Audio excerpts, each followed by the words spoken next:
आपको यदि गौ चाहिए तो मैं बहुत सारी गौ आपको दान दे देता हूं। आपकी यदि धन की कामना हो तो आप वो कह दीजिए, मैं आपको वो पूर्ति कर देता हूं। आपको यदि कोई आवश्यकता हो तो मैं पूर्ण कर देता हूं, वो भी मुझसे कहिए। अब वो कुछ भी ना बोले तो गुरु महाराज कहने लगे कि देखो माला चल रही है, माला जब तक पूरी नहीं होगी ये कुछ बोलने वाले नहीं है। आहा, ऐसा दिव्य संत आज मेरे द्वार पर आया है। और उत्सुकता बढ़ने लगी, ये कुछ बोलते क्यों नहीं,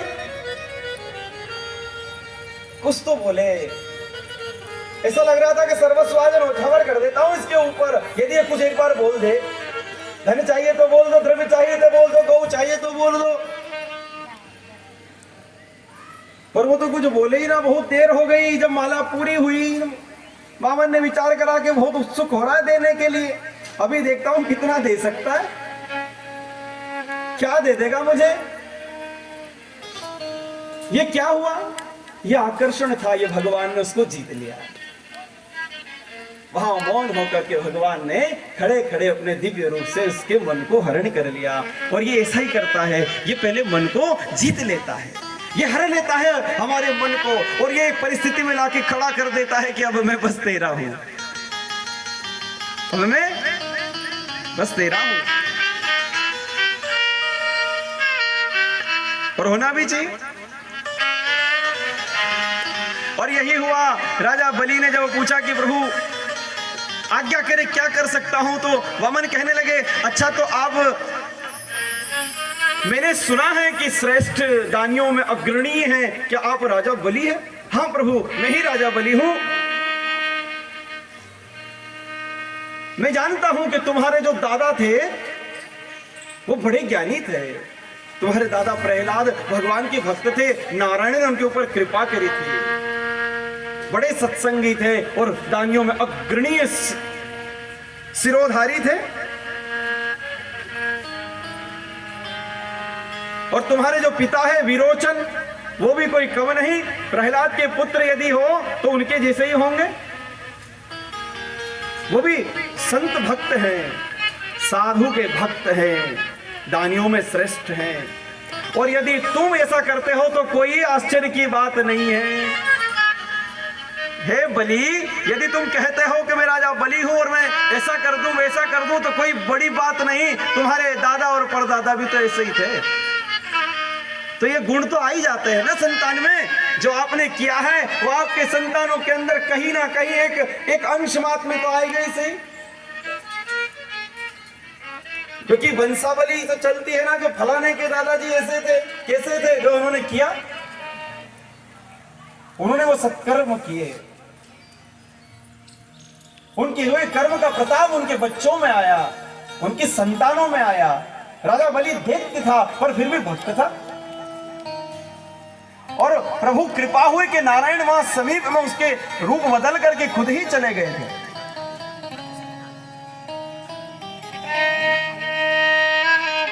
नारायण जब वहां पर पहुंचे थे तो उसका मन हर लिया भगवान ने, बस छोड़ दो, हो गया ये सब। हरे कृष्णा हरे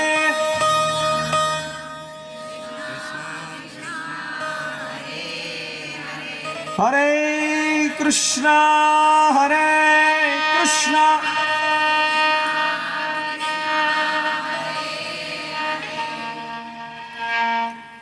यदि तुम भी दान की बात करते हो तो कोई आश्चर्य की बात नहीं है।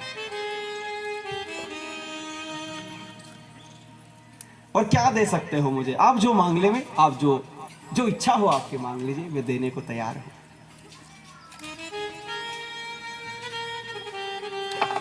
गौ चाहिए तो गौ ले लीजिए। मुझे लगता है यदि आपकी विवाह की कामना हो तो मैं किसी ब्राह्मणी कन्या का विवाह कर दूं आपके साथ में, कन्यादान तो फल मुझे मिल जाएगा। अच्छा, वैसे तो हमारी प्रतिज्ञा है हम किसी से कुछ भी नहीं लेते हैं, किसी से कुछ मांगते नहीं तो हमारी प्रतिज्ञा भंग हो जाती है, इसीलिए ठीक है। पर प्रभु आप यहां पर आए हैं तो कुछ तो लेना ही पड़ेगा, कुछ तो बोलना ही पड़ेगा। आप बोलिए ना, मैं क्या सेवा कर सकता हूं।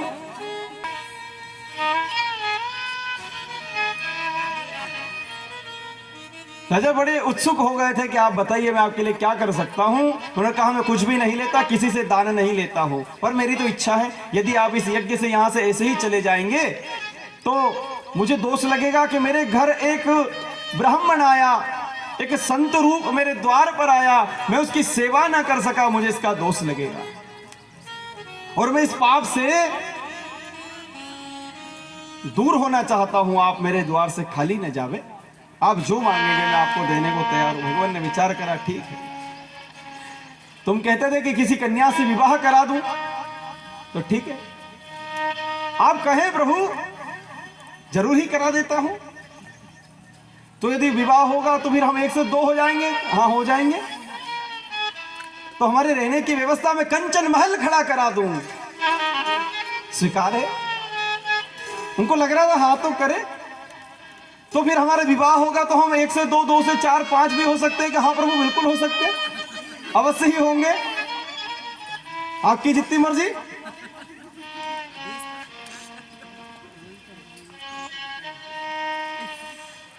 मेरा परिवार बढ़ेगा तो उनके खाने की व्यवस्था के भंडार खोल देंगे, नित्य नवीन पकवानों के लिए भंडार खोल देंगे। आप हाँ करिए, मैं क्या सेवा करूं। ठीक है।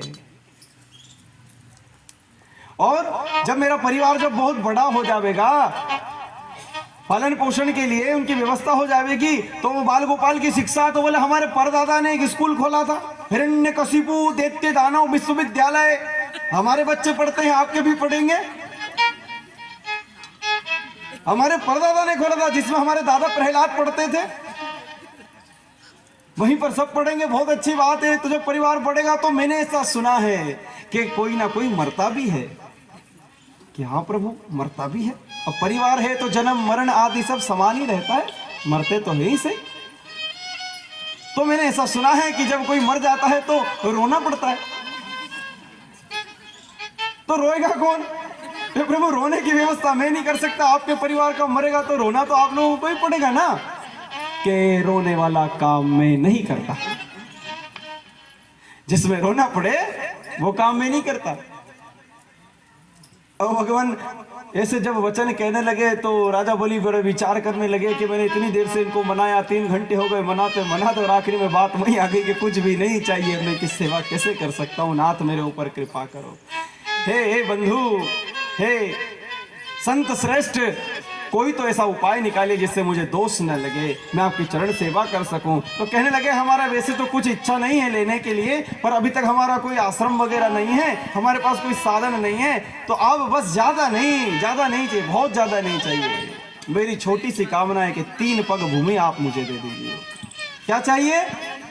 3 पग भूमि आप मुझे दे दीजिए। तो राजा हंसने लगे कि अरे बाप रे बामन, आपको तो ढंग से मांगना भी नहीं आता, 3 पग भूमि मांग रहे हैं, और इतने छोटे छोटे से तो आपके पैर हैं, इसमें आप क्या नाप लेंगे?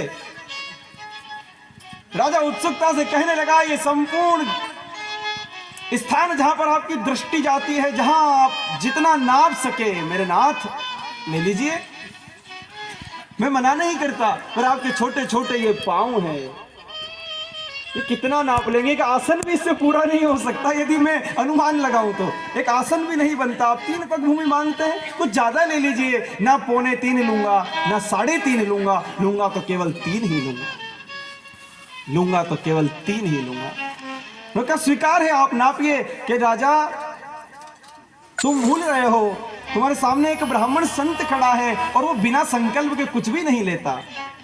यदि तुम गौ और भूमि का दान करोगे तो मैं संकल्प पूर्वक ही स्वीकार करूंगा, बिना संकल्प के नहीं ले सकता। राजा कहने के बात तो सत्य है। अब जैसे ही उन्होंने संकल्प की बात करी तो शुक्राचार्य सारी बात जो अभी तक सुन रहे थे मन में घुटका हो गया कि संकल्प की बात क्यों कर दी, ये संकल्प बीच में कहां से आ गया? निश्चय कोई ना कोई बात तो है। ध्यान लगाया, शुक्राचार्य ने तो देख लिया कि ये तो स्वयं नारायण आए हैं, छलिया छलने को आया है, छलिया छलने को आया है। राजा को रोकने लगे कि राजा ने ऐसी गलती मत कर देना, तुम्हें नहीं पता, मेरी बात सुनो। कान में कहने लगे कि ये नारायण है, ये भगवान विष्णु है, ये तुम्हारे साथ में द्रोह करने के लिए यहाँ पर आए हैं। ठीक है, दान मत दे दो, इनको मना कर दो कि आज कुछ नहीं दे सकता, बाद में आ जाना। राजा कहने लगे, गुरुदेव आप ये क्या कहते हैं, मैंने जीवन पर्यंत जो तपस्या करी वो आज ही नष्ट हो जाएगी, वो आज ही नष्ट हो जाएगी, मैं ऐसा नहीं कर सकता। और आप तो गुरु हैं। उनको चिंता होने लगी थी क्योंकि शिष्य हैं, उनका सब कुछ चला जाएगा, सब कुछ लूट करके ये ले जाएंगे।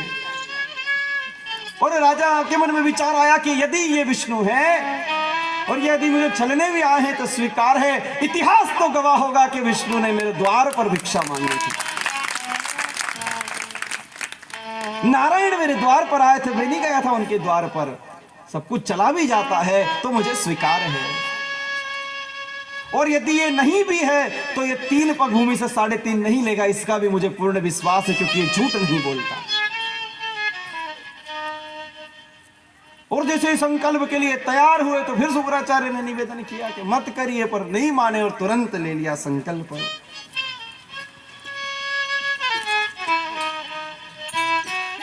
मैं संकल्प पूर्वक ये भूमि जितनी आप चाहते हैं आपको दान करता हूं। ब्राह्मणाय रूपाय वामनाय इमं त्रीणि पदानि पृथ्वी महं संप्रददे। संकल्प छोड़ दिया भगवान के सामने कि नाप लीजिए। उन्होंने कहा ऐसे नहीं, संकल्प के बाद में पूजन करना पड़ता है, चरणों को प्रणाम भी करना पड़ता है। राजा ने स्वीकार किया, जैसे ही चरणों में अपने मस्तक को रखा तो विराट रूप भगवान ने धारण कर लिया और बढ़ते ही चले गए, बढ़ते ही चले गए। इतना बड़ा विराट शरीर कर लिया कि एक पग जब उन्होंने उठाया और राजा ने देखा तो केवल चरण ही दिखता था और कुछ भी नहीं दिखता था। विराट रूप भगवान ने धारण कर लिया और एक पग में संपूर्ण ब्रह्मांड की आकृति को नाप लिया और वो नीचे आया। राजा देखते ही रह गए, विस्मित हो गए थे, क्या हो गया, मुंह तो दिख ही नहीं रहा, खाली पांव दिखता है। और दूसरा पांव इस पृथ्वी के चारों ओर घुमा करके कह दिया कि इसको भी नाप लिया ले। फिर से सूक्ष्म रूप में आ गए, छोटे रूप में आ गए, वामन बन गए और राजा हाथ जोड़कर खड़ा है। ये नाथ, ये क्या हो गया? शुक्राचार्य कहते हैं मैंने कहा था कि मत करो, ये चलने के लिए आया है। संपूर्ण ब्रह्मांड को नाप लिया।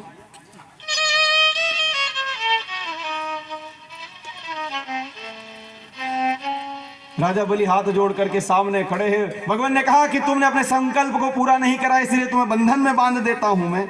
तो भगवान ने उसको नागपाश से बांध दिया, नागपाश से बंध गए। अब राजा बलि प्रणाम करने लगे कि भगवान क्षमा करें, तुमने कहा था कि मैं 3 पग भूमि का दान करूंगा, 2 पग में मैंने सब नाप लिया, बचा कुछ भी नहीं।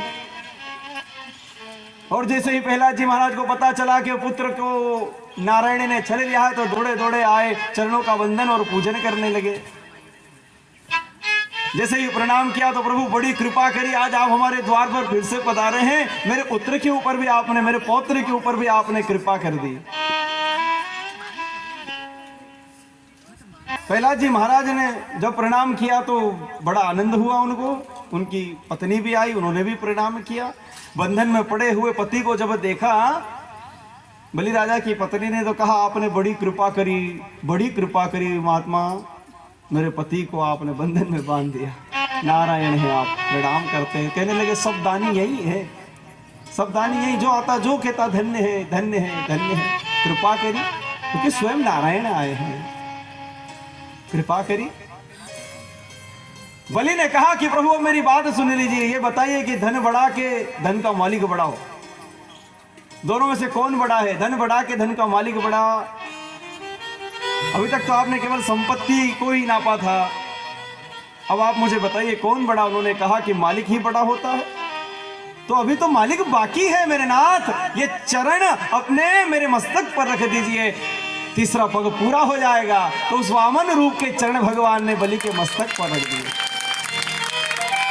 अभी तो मैं बाकी हूं और जब तक मैं हूं सब है, मैं हूं तो सब है। बंधन से भगवान ने उसको मुक्त कर दिया और कहा कि तुम्हारा कल्याण हो, यदि कोई वर मांगो तो मांग लो। उन्होंने कहा कुछ नहीं मांगना, अब मैं कुछ नहीं चाहता हूं। पर फिर भी भगवान ने कहा कि मैं तुम्हें सुतल का लोक देता हूं, तुम वहां पर वास करो, वहां के राजा बनोगे। सुतल का राजा भगवान ने बलि को बनाया। उन्होंने कहा अब मैं वर मांगूंगा, क्योंकि अब मैं राजा बन गया, आपने बना दिया। अब जो राज्य आपने मुझे दिया है उसके द्वार पर आप खड़े रहेंगे, जब भी आऊंगा जाऊंगा तो दर्शन देंगे। वहीं खड़े रहेंगे आप और दर्शन देंगे। भगवान ने कहा तूने तो मुझे चाकर बना लिया, हरने तो मैं तुझे आया था, तूने मुझे हर लिया। हरने तो मैं तुझे आया था। अब भगवान मना कैसे करे कि ठीक है। द्वार पर खड़े हो गए, साथ में लेकर के जो राज्य दिया था उस द्वार पर भगवान खड़े। राजा बलि ने राज्य स्वीकार करा। मां लक्ष्मी को पता चला कि 4 महीने हो गए अभी तक आए क्यों नहीं, कहां गए हैं। नारद ने कहा कि वो वहां पर छलने गए थे तो बंध गए हैं, छलने गए थे, बंधन में बंध गए हैं, जाइए छुड़ा लीजिए। और तो वो गई भादव की पूर्णिमा को एक डोरा हाथ में लेकर के और कहने लगी अरे भैया, ओ भैया। वो कहे कि आज बेन नहीं कहां से आ गई, बड़ी सुंदर बेन आई है कि हाँ मैं आपके वो रिश्तेदार फलानी, आपको आज रक्षाबंधन है तो राखी बांधने आई हूं कि आ जाओ। अब मना कौन करे। राखी बांध दी और कहा बताओ क्या चाहिए कि तुम्हारे द्वार पे जो पुरुष खड़ा है वो दे दो। कि अच्छा ये दोनों ही कमना है कि नहीं वो तो नहीं दे सकता, तो क्या आप मेरी गृहस्थी तोड़ोगे। ठीक है, तो 4 महीने तक वहां रहे। उसके बाद लक्ष्मी के सहित नारायण वहां से अपने धाम को चले गए। बोले लक्ष्मी नारायण भगवान की।